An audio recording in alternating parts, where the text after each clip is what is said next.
Kandanad ഇടയത്തുമുകൾ resident association 1ാം വാർഷികം ആഘോഷിച്ചു. ഇടയത്തുമുകൾ community ഹാളിൽ MLA K. ബാബു വാർഷികാഘോഷം ഉദ്ഘാടനം ചെയ്തു.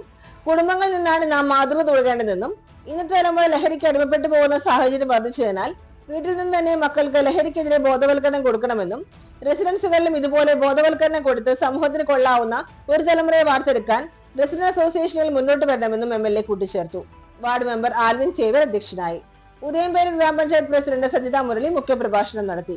Udayamperoor Janamaithri police station sub inspector K. Sivakumar ലഹരി വിരുദ്ധ ക്ലാസ് എടുത്തു. ലഹരി വിരുദ്ധ പ്രതിജ്ഞയും ചൊല്ലി. സെക്രട്ടറി ബിജു മണ്ഡപത്തിൽ റിപ്പോർട്ട് വായിച്ചു.